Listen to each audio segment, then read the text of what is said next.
المنجم هذا موجود عندكم في فاس؟ في فاس. يعني ما حد يقدر يعمل الزليج في العالم الا عندكم انتم في المغرب. انا الله يرحمه، وهذا جد بابا اللي عملها في طلعه صغيره في المدينه سنه 1923. شوف، خصك تجي تروينا الطرق ديال منين تيبدا تسلسله. الا كانت كيف عندك الحق، والا ما كانش كيف ماشي كيف. حتى في الصوره ما يعطيكش النتيجه، ما تعطيكش كيف. واللي خلك اللي بغى يقول لك راه عنده الزليج يجيب لنا هذه المراحل. الا كان هذه المراحل اذا الطين بحال الطين ديالنا حنا لحد الان 400 سنه تنعرفوا الطين ما كاين غير من فاس. الفرق هذا زليج مغربي خوح.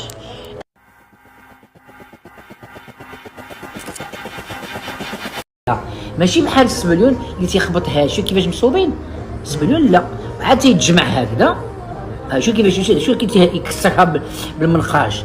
اذا الطين اللي حرش تيعطيك التكسير ساهل، ما الزجاج ما يعطيكش الشكل اللي بغيتي. زي معناتها اي منطقه فاس بنواحي فاس على 10 كيلومتر من فاس مثلا صافي. يعني ما حد يقدر يعمل الزليج في العالم الا عندكم انتم في المغرب بهذه الطريقه هذه. كاينه الطريقه الاخرى اللي قلت لك ديال اسبانيا، ولكن مكلفه، وهي تيقبض كل واحد بحال اللي شتيها. ولي له هذيك. هذا جدي انا الله يرحمه، وهذا جد بابا اللي عملها في طلعه صغيره في المدينه سنه 1923. 10 ديال السنتيم. هذا ها هو الطول ديالو 10 سنتيم. كيفاش غادي يمكن لك تنقشو وتعطيه لها بلا ما يتكسر لك؟ لان الطين ديال الفاياس يتكسر، ما يعطيكش دابا انت تدخل شوفها ماشي كيف تدخل طنجه لا تيطوان، شوف الجليج ديالهم اللي كاين واش بحال ديال فاس واش راه هذه ما مزياناش. هاد التصويره ما نشوفش شي تصويره شو كيداير وجهه ما مزيانش. يعني هذا ما يرتقي يكون زليج؟ لا ماشي جليج بلدي ديال العريق. هذا جليج صنع اسباني. بغاو يقلدونا، ولكن ما نجحوا لا في الشوفه ولا في الفورما. هذا كاين في تطوان. هذا كان الصين. هذا اسباني، هادشي اسباني ماشي مغربي، ماشي هذا اسباني. شوف الفروقات فينا هي كاينه. شوف كيبانوا شي. هذا ماشي وحده. هذا فايونس بحال هذا كارو يجي ويتحط هاد تيجلس يزوقو بيديه بحال ويدخلوا الفرن بحال اي بورسولين. يعني مش بسهوله تعال تقول والله هذا زليج مال دوله فلانيه ولا دوله فلانيه. ما يمكن. شوف، خصك تجي تروينا الطرق ديال منين تيبدا تسلسله. الا كانت كيف عندك الحق، والا ما كانش كيف ماشي كيف. حتى في الصوره ما يعطيكش النتيجه، ما تعطيكش كيف. دابا هذاك كان هذاك الشيء رومي ماشي داك فايونس. ما بلا فيه ولا خرج. ما نجيبوا الطين من المنجم نضعوه هنا في الحديث يسمى. دابا هذه طريقه جديده حنا اللي صنعناها. تخلطوا الطين بالماء تيولي حريره. تندوزوه في الغربان. علاش ندوزوه في الغربان؟ باش نزولوا منه الوسخ، الاعشاب، ولا سيما الحجر الصغيره.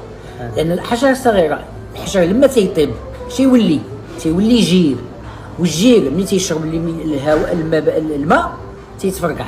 اذا دابا هذا الديفو اللي كان عند الجليجيه القدماء سيكو الا ما كانش الطين منقي مزيان تنعزلوه بيد بصبعنا.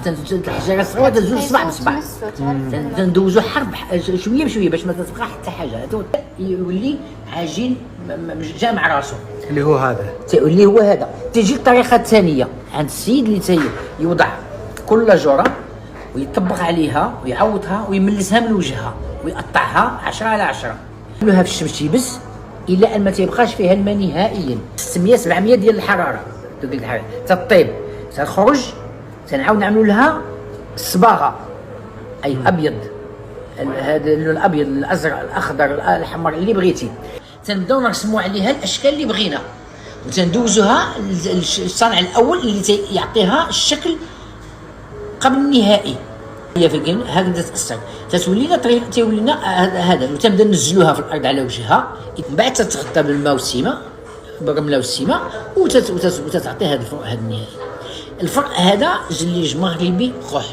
الفرق ما بين الاسبانيون ارادوا ان يقلدونا، ما استطاعوا لان ما عندهمش الطين، لان حنا الزليجه عندنا طريفات صغيورين، سمول بيس، ماشي بحال الاخرين. واللي خلك اللي بغى يقول لك راه عندهم الزليج يجي وين هاد المراحل. الا كان هاد المراحل اذا الطين بحال الطين ديالنا حنا اللي حد الان ديالنا لحد الان اكثر من 400 سنه تنعرفوا الطين ما كاين غير من فاس. وهذه اكثر من 400 سنه الطين تيمشي من فاس لمراكش ولا اي بلاد في المغرب باش يتصنع به الزليج. ما يمكنش. كاين الطين اسفي ما تيصلح غير الفخار، كاين الطين الاحمر باش يطلع تيصنعوا منه غير الطواجن، ولكن الطين الزليج واحد كاين ما كاينش.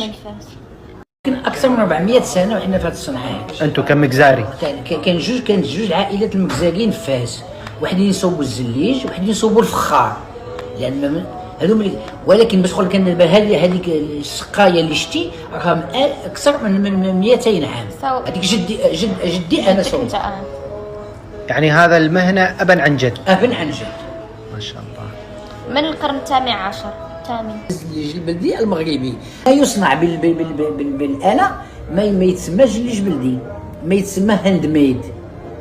جبتي شي حاجه مصنوعه مزوخه، جبتي جليجه ديال 20 على 20 مصوبه من المعمل وزوختيها وطيبتيها، عطاتك البورسولين ولا عطاتك فايرانس، ما عطاتكش الجليج البلدي الاصيل. يعني